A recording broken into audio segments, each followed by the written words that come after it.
pushed the switch down, but in doing so it snapped off in my hand.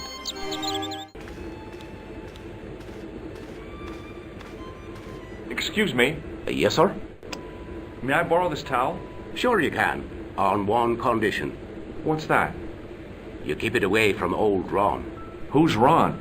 That's him in the corner, with the hygiene problem. May I have another beer, please? Certainly, sir. Same again? Yeah, please. How is this stuff made? That's the secret of the master brewer, sir. Each barrel is lovingly manhandled in time-honored fashion, suspended on skillfully tied ropes of the finest hemp, lowered into the cellar, utilizing the forces of original gravity, like manna from heaven. I'm sorry, but the pump appears to be broken. I could fix it for you. I don't think so. This is a job for a professional electrician. Oh, well, at least the glass washer is still working. It's not my idea, is it? It just so happens I'm an electrician. Check out my credentials. Well, no. Isn't that marvellous? Here's a house bedeviled with faulty wiring of a wayward nature. Here's you, an electric man, with a little plastic card to prove it. I still want to see what you can do before I let you touch me beer pumps. You can make a start on the glass washer. And when you've finished that, will you take a look at the pumps? I couldn't see anything obviously wrong with the machine. I figured it must be the wiring. I used all my knowledge of electrical engineering to examine the plug. I replaced the fuse with a piece of wire. I knew it was dangerous, but I was desperate enough to disregard everything I knew about standard safety precautions. Excuse me, Mr. Leary. I fixed your glass washer, no problem. Bingo! And a blessing to all the saints. A free half-pint to that man, on the house. Now, could you take a look at the beer pumps? Well, I guess so, but I'm not making any promises. If you can't fix them, I'll have a riot on me hands. The pumps are in the cellar, right? That's right. You'll find a flashlight down there somewhere.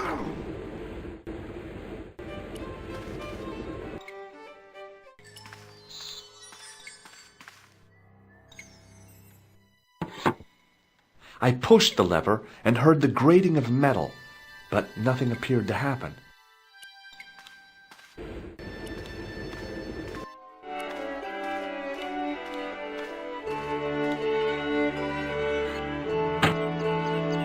I lifted the trap door and an overpowering smell of stale beer rose from the cellar below. I looked down on a stone-tiled floor, way too far to jump. Excuse me. There was a nasty feeling in my guts I usually associated with light opera. It was Khan. What's the problem? Did you see what happened here a few minutes ago? What was that? A man was involved in an unfortunate accident. I didn't see anything. What about the boy? He doesn't know anything either. The kid, well, you know how it is in these rural communities. Not enough genes to go round. I prayed McGuire had the sense to keep his mouth shut. Was the guy hurt bad? He's been taken care of, but he thinks he dropped a small parcel. You didn't happen to find it, did you? If I had, I would have taken it to the police. Of course. Thank you.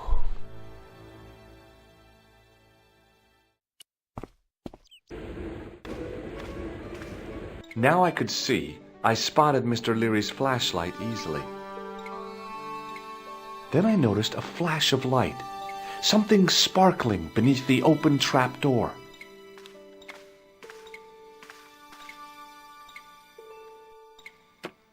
It was Peagram's gem, all right.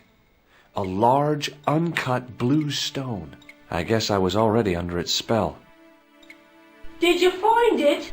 What? Whatever you was looking for. Yeah. Listen, McGuire. I want you to keep this to yourself.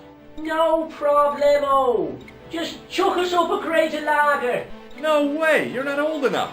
We can sell it and make some cash. Forget it, kid. I couldn't betray Mr. Leary's trust. I could, for sure. That old misery guts deserves it.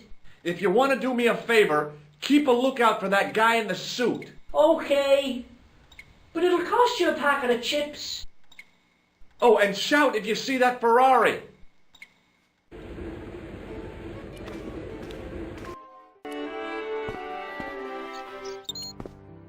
Hi, do you speak English? Well, now, what if I was to say no? An implication of cognizance shrouded in denial. A pretty poser of a paradox indeed. I gave him the look I'd perfected when I was 12 and was going to be the greatest hypnotist of all time. It was a killer. Are you attempting to hypnotize me, or is it the constipation you're suffering? I was a little out of practice. What can you tell me about the castle? Not much, I'm sorry to say. Most of its history is long forgotten. Ah, but if these old stones could only speak, what stories they'd tell. Stories to make your toes curl and your blood run cold. You know, this castle is said to be over 600 years old. Have you seen Professor Pegram? No, he's packed up and gone. Do you happen to know where? Back in England, I suppose.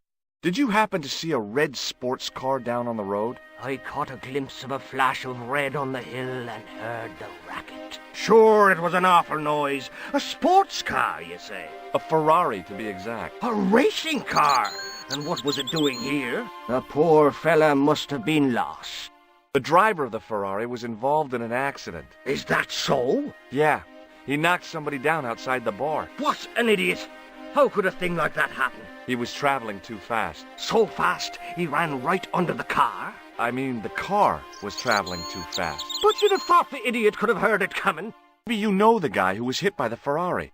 His name is Sean Fitzgerald. Oh, I know him all right. That's me nephew, the idiot responsible for the stacking of my hay cart. Was he killed by the car? Oh, no, but he has been abducted. Well, that's a relief now. Aren't you going to look for your nephew? What for? From what you say, it's too late. Well, you could report the matter to the police. Better not. Besides, what could they do? Well, they could mount a search. They have only the one bicycle between them. In a question of superior acceleration, I put me money on the Ferrari. I think you ought to know exactly what Sean has gotten himself into. I'm not sure I want to know. But you're his uncle. His own flesh and blood. You're right, but what can I do? If I'm not here to guard it, some idiot might try to climb the haystack. What a moral dilemma. Stay here and guard this potentially lethal agricultural construction, or to go off in search of the prodigal nephew, the very man responsible for said hazard? It'll need some thinking about. Why, there's no problem. You're right. Why didn't I think of it before? We'll demolish the haystack. You don't have to demolish the haystack to go look for Sean. I'll stay here in your place and warn anyone who's silly enough to climb it. Marvellous! I think I should start me inquiries in the bar. He strode off in the direction of McDevitt's bar, leaving me to contemplate the stack of hay. The stack of hay stopped, short of the top of the wall. Even if I stretched as far as I could, the wall was out of reach. What I needed was a slice or two of Alice's Wonderland. I inserted the end of the lifting key in the mortarless crack and gave it a firm shove. It remained lodged in the wall, jutting out to form a step.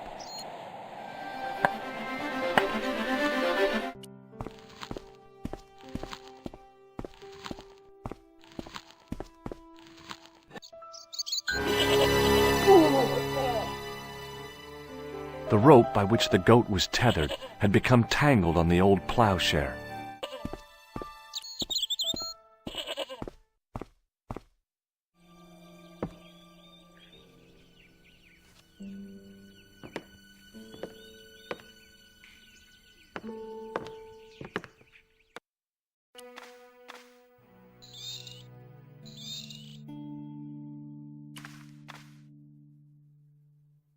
The statue was too heavy to lift. It overbalanced into the sand.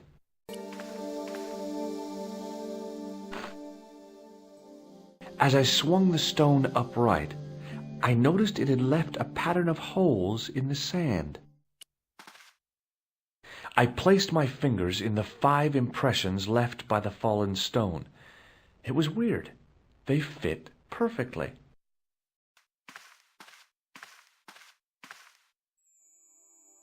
As I dipped my fingers into the soft white powder, I realized what it was. Plaster of Paris. I'd used it in kindergarten to make casts of animal paw prints.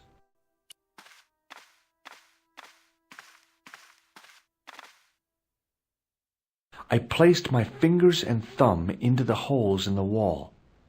Nothing happened.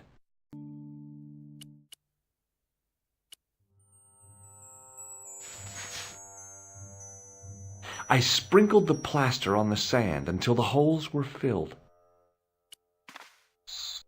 I smoothed the plaster level with the sand. It was my first experience of home improvement.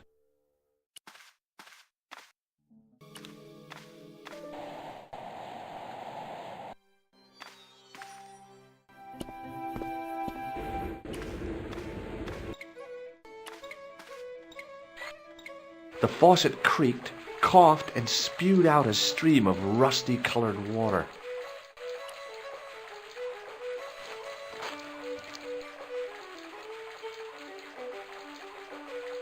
I held the towel under the faucet and soaked it with water.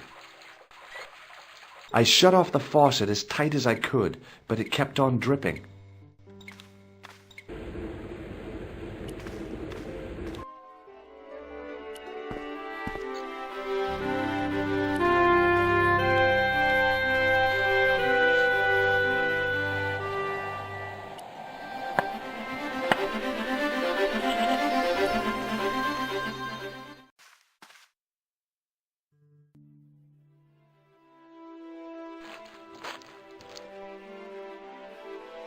The trickle of water was quickly absorbed by the plaster.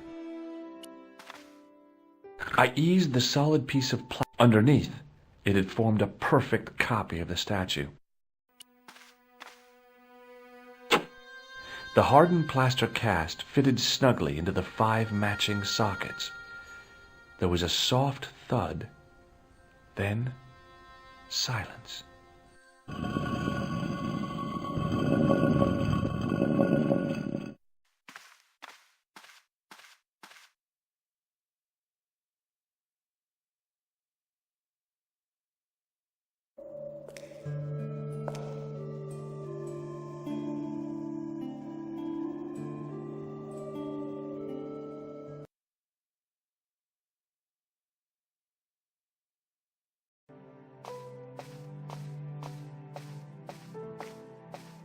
I had messages waiting to be played.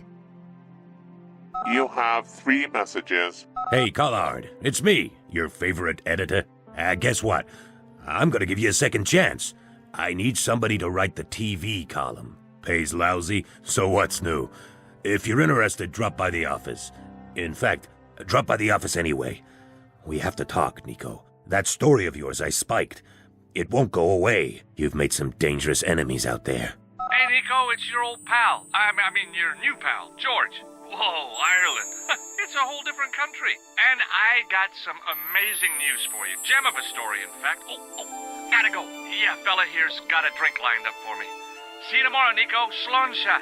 Yep, only here for a day and I'm speaking the lingo like a local. Mademoiselle Coulard, this is Imelda Carchon. I wanted to thank you for being so understanding when... Come to lunch, why don't you? Tomorrow. I might have more news. There's a Monsieur Merlon coming to see me this evening. He says he knows why Pierre was murdered. In fact, he'll be here shortly. I shall let you know what he says. Goodbye, dear girl.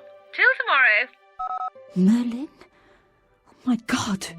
Merlin's the killer. I'd better get over there and mourn her now. When it came to being two-faced, Imelda was up there with the best. I owed her nothing, but I couldn't just let her die. I arrived to find the Palais Royal courtyard deserted.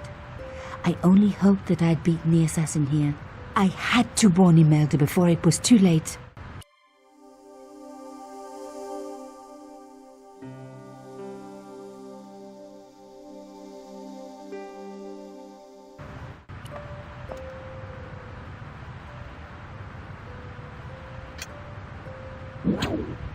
I unhooked the first wire.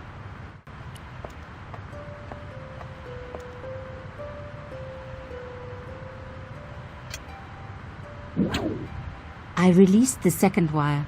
Even with both wires removed, the statue remained upright.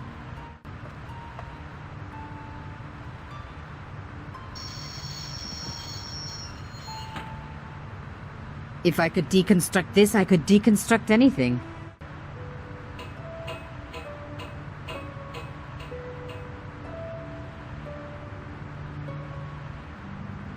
The plastic sheet was thick and strong. I'd need more than my hands to tear it.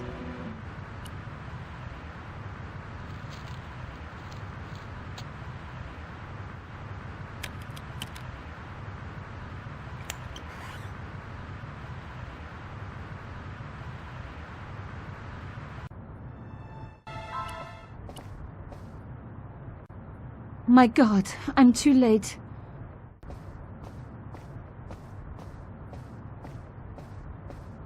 Imelda. Oh no.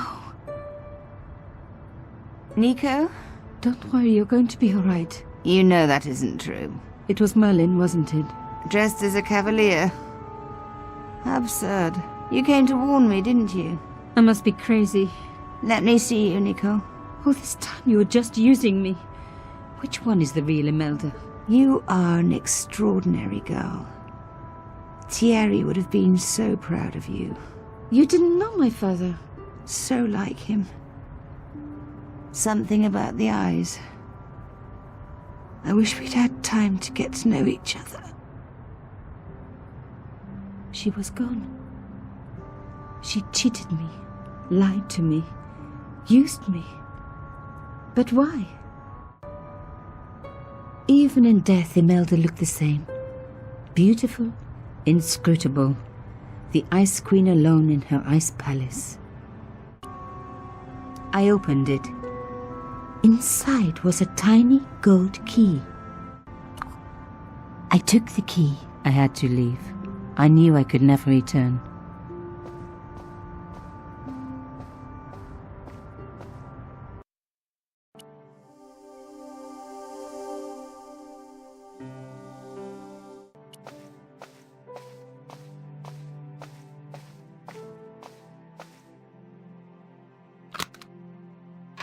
In the dim light, I caught the reflection of something metallic. A small, sinister-looking metal disc had been tucked under my father's box. It was a bug.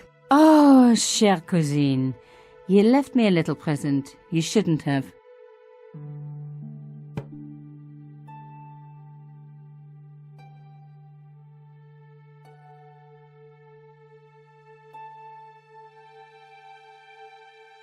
You don't scare me. Espèce de... The box was carved by my father. It never had a key. The elephant on the lid was a perfect match to Carchon's. I took out the key. I couldn't believe it. Imelda's key opened my father's box. I dreaded what I was going to find inside. It was a photograph of Imelda. But why here? In my father's box? I felt as if a black hole had swallowed me up. Imelda and Carchon grinning. While behind them a village was being razed to the ground. Its people butchered. And there, next to them, staring out at me across the years, my own father. There was a letter. I feared there was even worse to come. Hotel Saint-Georges, Algiers, Friday. My darling Thierry, by the time you read this, you'll be safely out of Africa. You need not fear. Pierre and the organization do not know who you are really working for, or about us. Did you think I would betray you? I could not. You wanted me to leave him, but I don't have your courage. I know too much of what has been going on here. They would find me and they would kill us both. Enjoy your life in Paris, Thierry. Your life of honor, of patriotic duty. Do they give medals to spies? No, they'll just give you a funny job in an embassy somewhere. I could never share that with you. Imagine me, a diplomat's wife. So I must stay here with Pierre, the two of us bound together by what we have done to this country. Au revoir, my love. You will be in my heart until I die. Imelda. Suddenly everything made sense. My father had been working undercover for the government. He was one of the good guys after all.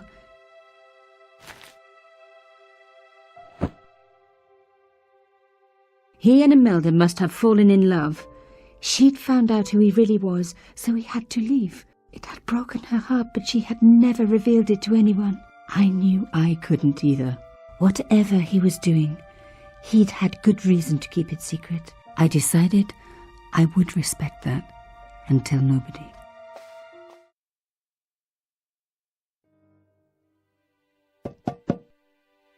I knew it was George. For a moment I was tempted to pretend that I was out, or ask him to go away and come back later.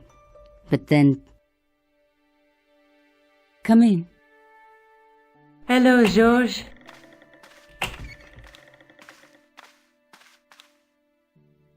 So, where did you stay last night? At McDevitt's. I got to drinking with Doyle and a couple of the guys. That explains why you look so ill today. Did you get any sleep at all? Not much.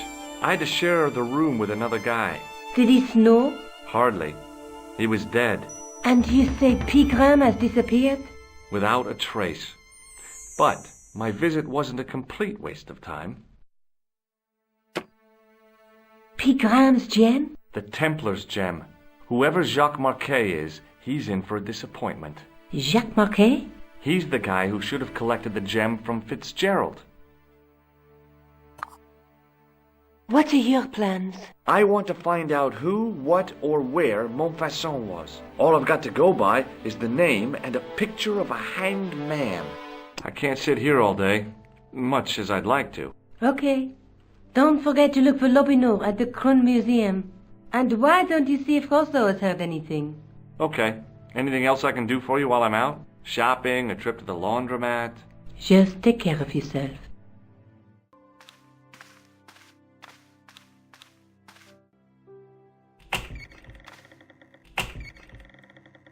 I so much wanted to talk to George about everything that had happened, but I knew I never could.